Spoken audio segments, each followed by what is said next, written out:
Please stand and say the pledge of allegiance.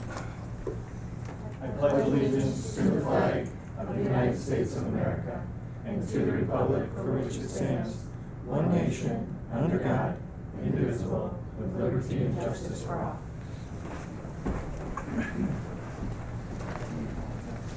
Thank you everyone for coming out. Welcome back. We have no visitors wishing to speak tonight. Do we have any special committee meetings?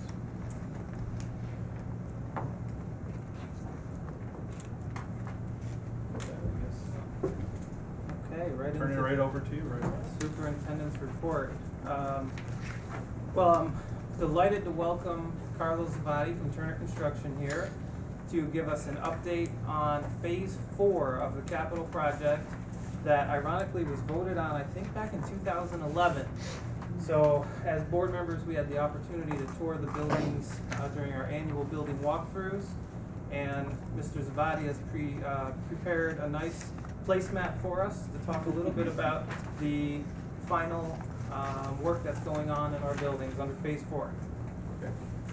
Thanks, Tony. So as most of you have seen, most of these pictures are right during the walkthrough, but I'll just briefly go through them very briefly.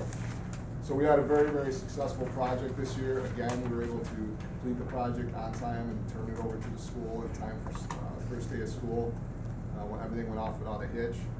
The only status we have left to do at this point is just get the boilers ready for the heat season, which based on the current summer conditions, not gonna be for a little while, I hope, but we're working on that right now. So probably late September, SED requires us September 15th to have hot water ready to go. So we can get it going to 65 degrees in time for class should the temperature drop. But in the meantime, we're doing our diagnostics and testing going forward, today forward. So capital-wise, everything else is completed, we needed to do for the teachers in the classrooms. So if you look at the handout here, I'm on the Windermere sheet on the very first one. You notice some pretty dramatic effects over in the main entrance of Windermere. The main vestibule entryway has been completely replaced. So it's freshened up the front dramatically based on last year's. You see there on the left. Some of the other classrooms, we've upgraded the VCT tiles and univents across the board. All the classrooms got brand new univents. But the one you see below here where it says new VCT and univent for kindergarten classroom, that's going to be your typical color scheme going forward should the district decide to continue with the progress of renovations at Windermere. You're going to be following some kind of a color scheme so all the campuses start to match and really start tying all the buildings together as part of the Amherst School District scheme. If you look down below on the next one, the Univent bookshelves before and after, you'll see the old Univents on the left and the new ones on the right. A lot of the teachers have set up their rooms already, so it's a little difficult to see, but you can see the dramatic difference between the two. So the teachers are really happy to get that extra bookshelf space. But more importantly, you're getting an upgraded ventilation system and heating system. You got rid of the steam now, so now you're back to hot water system with boilers. So it's going to give, you're going to notice air quality change this year for sure in the building. On the upper right, we just have a before and after quickly of a brand new high efficiency boiler system. You see on the left, there was an old steam radiator system, which is now converted into a hot water system. And then the last two photos, we have a updated gymnasium classroom with new rubber flooring and univents. And then part of that boiler system HVAC project, we changed out all the exhaust fans. You can see it hasn't been touched probably since the 50s. So you have all brand new system, just like Smallwood at this point in Windermere. If you flip over the back side, I know Tony mentioned phase 4, but we did have part 2 of phase 2 remaining. There's probably about a half a dozen to a dozen windows left with some exterior improvements. One particular that's made a really big impact was the rear kindergarten space, which we identify as area A. And that's the upper left there. You see a playground pad with windows before and after. We've actually increased the asphalt area and made it safe for the children to use. Before you had a lot of grass and weeds and busted concrete. So everything's nice and level with new irrigation, new drainage around the perimeter, so we relieve some of that groundwater effect that you're getting in that building. Below, if anybody has noticed, last year when you come into Smallwood, there's a huge mountainous incline on the main entrance. We flattened that out, so you have a nice smooth transition. You're not bottoming out your car there, so we improved the drive there. And then the switchgear, we upgraded the transformer and switchgear at Smallwood, so that's all brand new. And then the upper right corner here, you'll see the dramatic change. The main vestibule is all glass versus all steel panel. So it really opens up the vestibule space there. And I think the most prominent change was the gymnasium. I mean, the new windows have now been installed and you're barely ever using the lights now. I was there this morning for gym classes to observe, and the lights weren't even on. You had a full bright space, so it was really, I know the gym teachers were really happy about that. So that's pretty much it at this point. If anyone has any questions, I think everything went smoothly. So. Good. I think, thank you to you and your team and Young and Wright to do this amount of work and not disrupt instruction and our school day is tremendous. I know it's a lot of overtime, second shift, weekends, and that's so we don't disrupt our educational process here, and we're really appreciative of that. Thank you. While we're on the subject of capital construction, that leads me to number 2 on our superintendent's report here. Previously, we've had 2 presentations at the board table to talk about a proposed capital project that we're looking to propose to the community in December. Tonight, what I'd like to do is clarify any questions that anybody might have about what we've proposed, whether it be through our architectural firm, myself, or with Mrs. Conley, through the scope and financial, and then take a straw poll of the board just to see where everybody stands, to see if we're in support of that.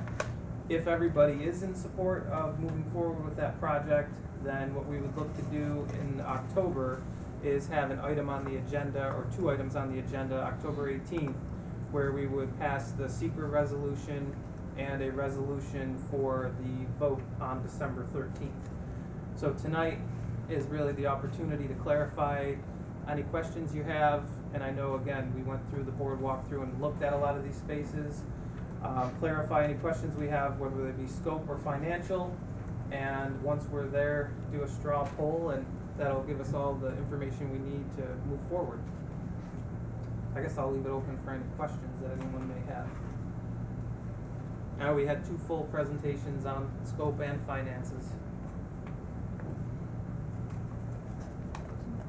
Well, if there's no questions, that means that we can poll the board just to see if we're okay moving forward. Great. Dr. Carosella, are you? Mr. Bond? Mrs. Wolf? Yes. Dr. Lane? Mr. Weaver? Strong favor of it. As am I. Thank you.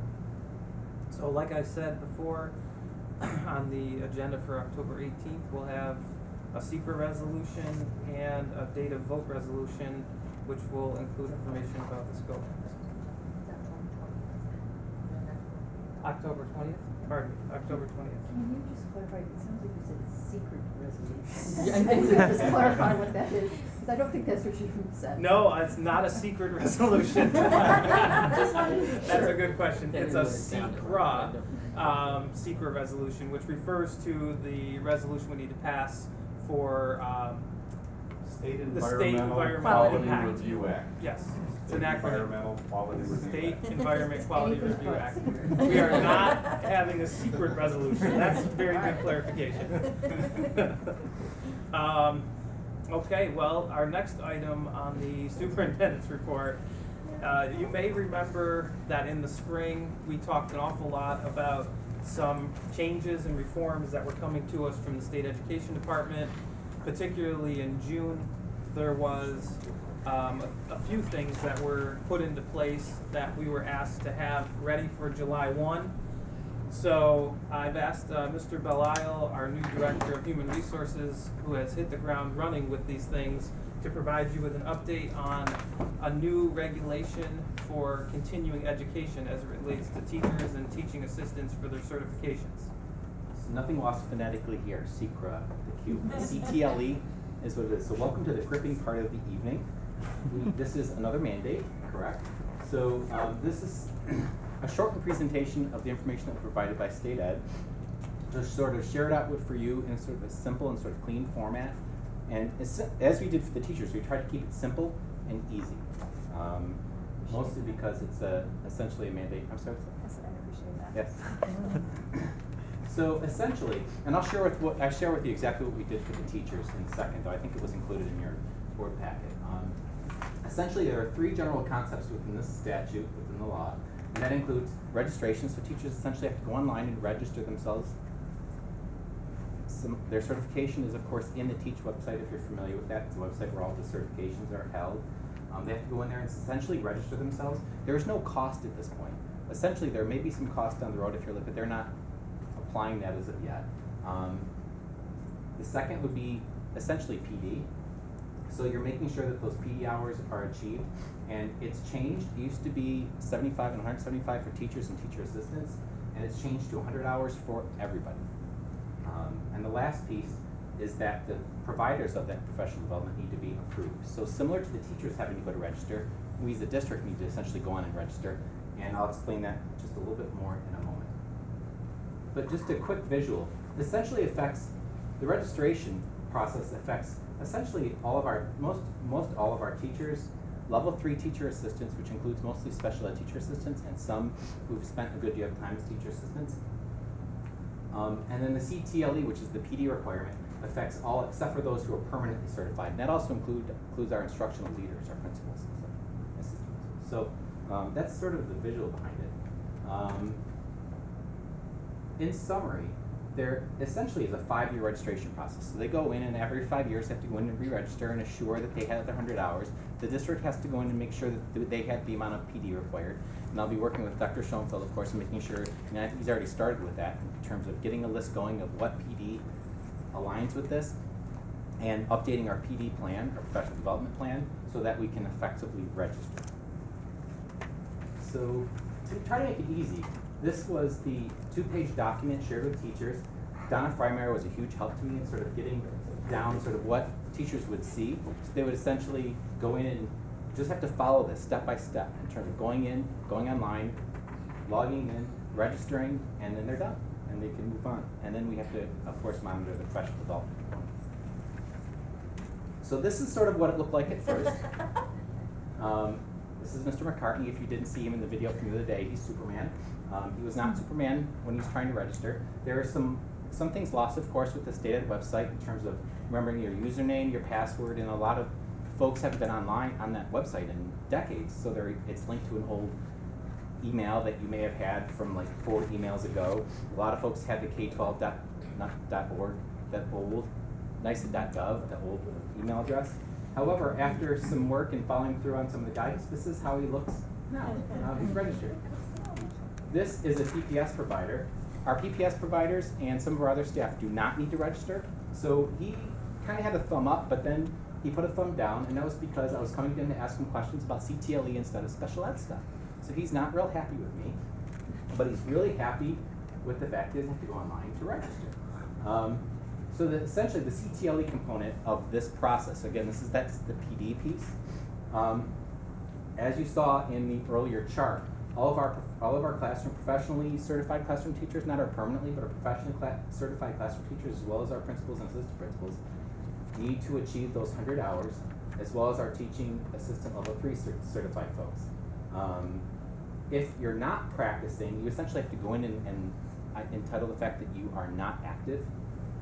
However, there is a little bit of a segue to that. As essentially what they're saying is if you don't go in, you'll not be able to practice. So what we've been doing is, in addition to that guidance for the teachers, we've also been sending out a monthly email, because you're supposed to go in on the month of your birth. So if you were born January 1972, you have to go in January. Though you can go in earlier, they just don't want the website being all blocked up. So we've been sending out a monthly email the first of every month. So September we just did, reminding teachers, hey, if your birthday's this month, happy birthday, but make sure you go in, there's your gift. You get to go online and register on Teach.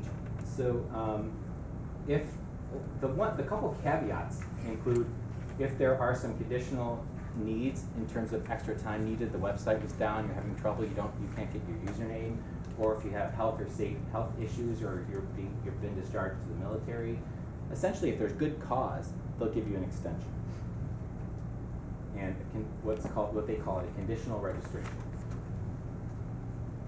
When I saw the definition of this, the thing that jumped out at me was the sentence where it says such activities shall promote the professionalization of teaching and be closely aligned to district goals and student performance, which meet the standards, so forth and so on. What jumped out at me, was one, the history of our professional development, which is always focusing on making sure that we're working as professionals. When we treat our teachers very much like professionals as they are. But the other piece that stood out to me was sort of the flavor of our strategic planning process in terms of having those district goals and having a focused effort and that impacting our professional development. Currently, each district essentially has a PD plan, which I know we're in process of updating at present, and that will go along with our strategic planning process. And then essentially, as I shared earlier, we have to load that information to the Teach website for our teachers once teachers achieve any professional development hours through the district. And that could include, of course, some collaborations with outside providers as well, such as BOCES or universities nearby. And again, providers are approved by state ed, including school districts, which is the primary source for our teachers. Some of the standards that they share, and there's 10, and as you go through it, again, the two things that jumped out at me is what Amherst has always done for our teachers and administrators, and second was, it made me think about the strategic planning process and how that might certainly help hone our work as we move forward. But standard 1 focuses on, using data to drive what you do. So you're not only providing professional development that contains research, but have you developed your professional development with research base in mind, which is, again, a big part of the strategic planning process. And some of you have seen a big binder of data that we're going through. The second standard, of course, is making sure we're expanding our teachers and administrators' content knowledge, as well as focus on quality, developmentally appropriate teaching. The third standard, again, focuses on research-based practices as well as data-driven. Standard 4 is focusing not just on the ability to collaborate, but collaboration within the process of professional development. Standard 5 focuses on making sure we're meeting the needs of all of our diverse learners and students. Standard 6 is focusing on that learning environment. We'll get a little bit of that flavor from Mr. Griesmer shortly. Standard 7 focuses on parent outreach. That is a big focus actually of some of our Title III work this year with our E&L families, but this would extend to all of our families and making sure they're engaged. And again, this is where the strategic planning process hit my head a little bit as I went through this. Standard 8, I mentioned it earlier, but data-driven practices.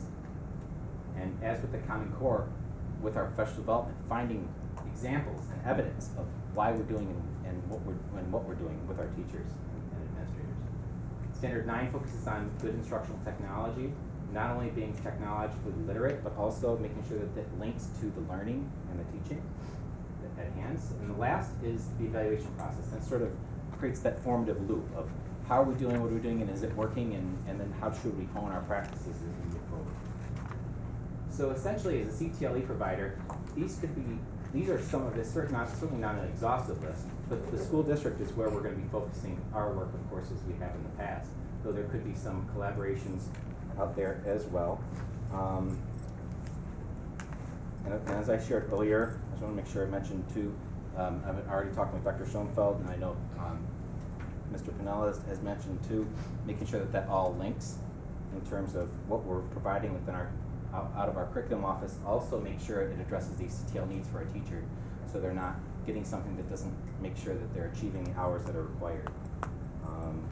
The last thing that I wanted to note that I forgot to note earlier was that as of July 1st, this is going to be going through, and you have to re-register every 5 years, but after this, all of our new teachers coming in will already have this done, so they won't have to rely on us to make sure this process goes through. But at the same time, they will have to re-register every 5 years and ensure that they get their correct professional development from our district as they move forward. So that is it, short and sweet. Any questions? Are the teachers responsible for entering their professional development? They have a responsibility as they had in the past of maintaining the professional development they're getting, but we have the responsibility of loading that into the Teach website. I've yet to see exactly, they haven't yet to share actually, how that is exactly gonna look. If it's just gonna be a certification, it's gonna be a click, or if there's gonna be a ton of data they have to check as they go through. We just don't know yet. It will We've be- had, historically, we've had an ongoing professional requirement for professional development. In fact, the new requirements, which came out June 1st, and Mike, I think, was appointed July 1st, and this needed to be in place July 1st, and I think he had it in place by July 2nd. So he definitely hit the ground running and pulled this together for us, which I appreciate. There used to be a requirement for 175 hours every 5 years, and the number of hours has gone down to 100, but the quality of professional development has changed quite a bit in terms of what they're willing to accept. So now it has to be either from a school district, a BOCES, or someone who's providing professional development, like a national consultant, needs to be registered with the state and approved to be able to provide PD in the state of New York. So I'm sure there's some fees associated with that, but I'm also happy that they're monitoring that professional development that counts for certification, and the renewal of such is being monitored. And So for the teacher assistants, it's a little trickier because it actually went up from 75 to 100. So the teachers, it's actually, it doesn't feel as daunting, but for the teacher assistants, we're not typically used to that number of hours per year, but it's very achievable. I know we've looked at it over 5 years. It's extremely achievable based on our past practice. So you still, in essence, the teachers and the aides will be able to get the PD here if they attend the Correct. things that are available They'll without be able to, going out. our idea was to certainly access some of the great professional development we're looking at for our teachers, knowing that they work right alongside them and often provide that same level of, or high level of support. That, you know, some of our aides are not required, of course, through this. It's really just our level 3 teacher assistants. But at the same time, as we did for the opening days, they were offered to be there, and many of them did come. There's a couple challenges for us moving forward. One being, we have to register as a school district. So one of the things we need to do is go on the appropriate portal and register ourselves as a school district and submit a copy of our professional development plan that does outline all of the approved providers that we're working with as a district.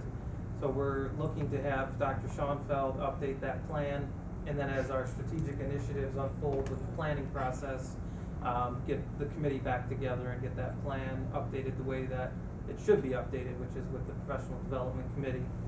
I think the second challenge we face moving forward is certainly, you know, the tracking annually of the PD, with the 5-year requirement being there. You know, we have a system in place to track it annually so that we're reporting it on an annual basis so it doesn't sneak up on anybody at year 5.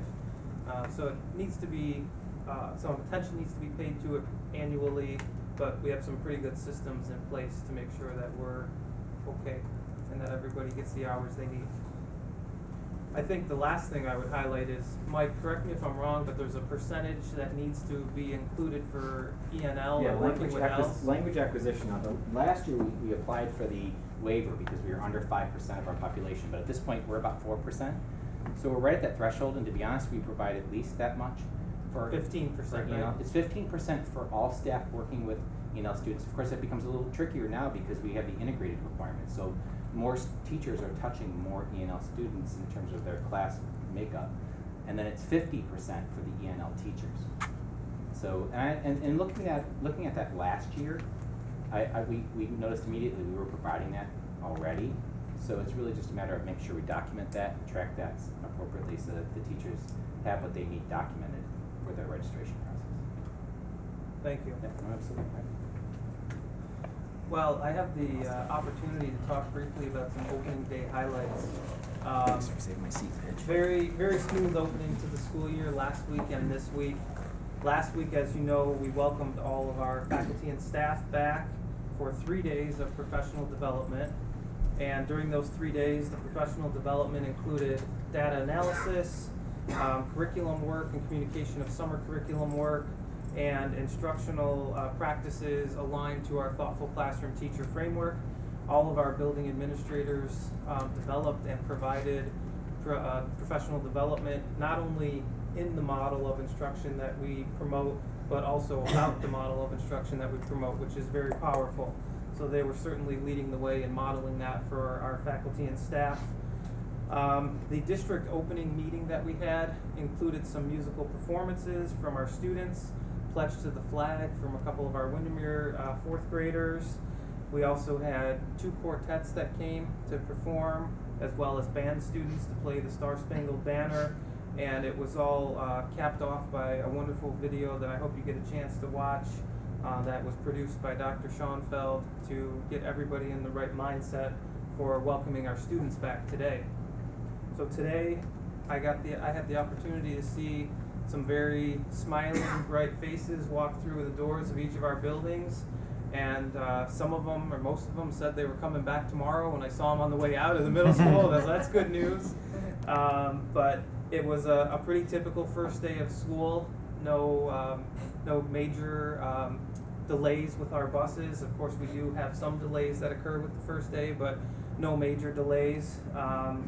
We were honored at Smallwood to welcome Ellie Ingersoll and Channel 4 News as they did a feature on back to school. They contacted us last week, and Mr. Lewis was willing to host them, so that was nice. And also this Thursday, if you get a chance, Channel 7 will be here at both elementary schools, Windermere and Smallwood, doing what is only described as back-to-school shout-outs from second grade classrooms. So it's certainly a great back-to-school season, and everybody seems to be enjoying the back-to-school environment we're providing, and kids are happy and teachers are prepared. So it's great news all around.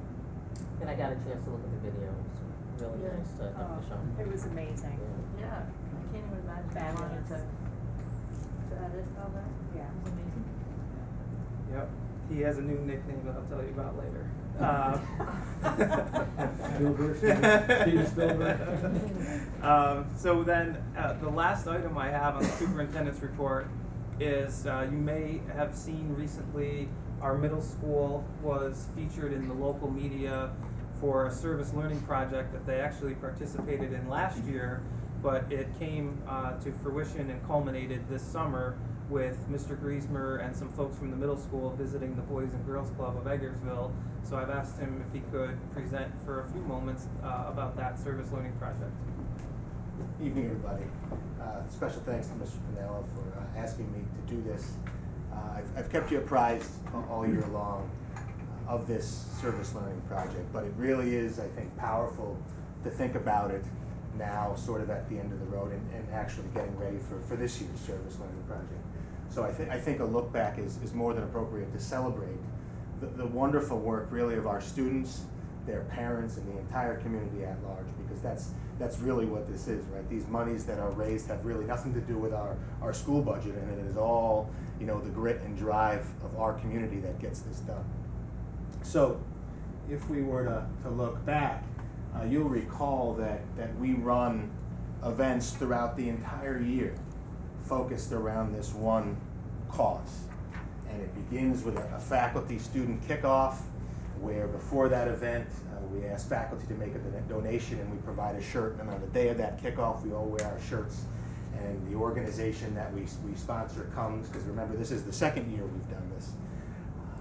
And we really try to get everyone inspired for the cause. And then, as you can see, the events just start, and everything channels into that. And each year, we can sense it's growing. Somebody else comes knocking with, I have this idea that we could do for the service learning project, and to keep our children involved, right? Because the research says if we can stay involved in a project like this all the way through and see its growth, there's tremendous buy-in and learning for our students. And that's what we've tried to do. So that carries through December and into January with our faculty-student basketball game, and a bunch of spread out things like swim across and bracelets, and you name it, and people are starting to think about it. Faculty have gotten involved with some cooking that then gets judged, and to eat you got to participate, and a lot of people like myself and Mr. Pigeon enjoy that sort of smorgasbord, and we wind up raising a lot a lot of money for that cause. And we culminate, of course, with the talent show, which itself has grown. It is now a student talent show. It is now a student art show. There are now food trucks all over the place. It is now a scholastic book fair, and we anticipate this fair, carnival-like atmosphere to take off each year and wrap up our wonderful event. So that all took place, and then it was time to help out the Boys and Girls Club, literally with the money. And thankfully, we toured their facility, and their officials got to work, and they came up with a wish list by room of their club, whether it was the cafeteria or the steam room or the art room or the gymnasium, and what they could really use. And then we took that list, we took our money, and we sat together as a committee and really tried to pluck out what might be of wonderful use to them. And I'm really proud of what we came up with. And it sort of runs the gamut from high-tech electronics that they can use to instruct, like microscopes and projectors with big sound systems, to, on the security side of things, a pretty classy set of transistor radios there to keep their campus safe, to tables for big events that they have to hold, to a state-of-the-art, speaks to my heart, portable basketball hoops so that they can play full court because they only have one in their gymnasium right now, to beanbag chairs. So they were very much appreciative when I told them this was going to happen. And then I said, and now let's get ready for the drop-off. And so we picked our day, and I have to give special thanks again to Mr. Pinella and our new public relations liaison, Lori Sasenko, because they really helped us get in touch with the media to where the Bee did a story, and I think the Buffalo News did a story, and Channel 2 showed up to this handoff, and we involved Mr. Fedoli in his truck. And when I tell you his truck was full, his truck was full. When we packed it with all of this stuff, and we pulled up to the Boys and Girls Club, and of course it was in summer session, so there were children of our district there. And if you got a chance to see the Channel 2 clip, children helped us out. And if you did not, I'd like to show it to you right now.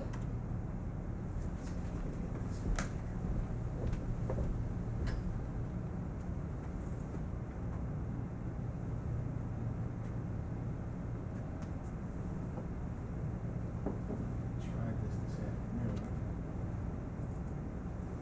Better this way. Share with you tonight some other news that we're celebrating here in Western New York, a generous donation to help local kids. Amherst Middle School presented the Eggertsville Boys and Girls Club with more than $5,700 in equipment, including a smart TV, a projector, tablets, tables, and sports and arts equipment. School groups held fundraisers throughout the year as part of a service project to buy items on the club's wish list. And it's another reason that we're proud to say this is home. Stay with us. Heather's here, and sports is next.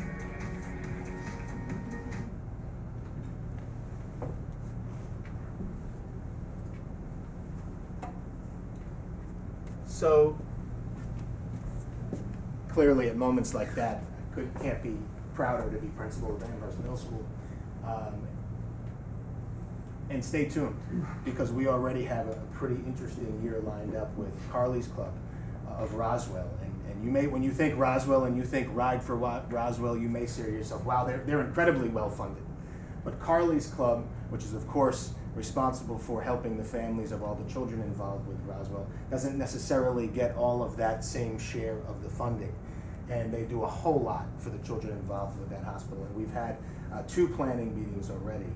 And they do a lot of things that have to do with closing down really fun places to be for just members of the club, like Dave & Buster's. Say, just close it down for club members, and they can come, children and their families, as long as their physicians give them permission, and have the place for a night. Well, that isn't free. So that's what we're going to, I suspect, be driving a lot of our fundraising towards. And then in the same breath, we happen to have a wonderful facility here. So we've been talking about perhaps hosting one of those events for Carly's Club children. So say a dance at Amherst Middle School that, frankly, our students wouldn't attend. They might work along with our staff members, but we would host it just for Carly's Club and have a DJ, and the moms and dads and the children could come. So we kind of see that sort of dual purpose pushing us forward to next year. But in both cases, last year and this year. Thank you for your continued support. I think it's really great. Thank you. Thank you, Mr. Griesmer.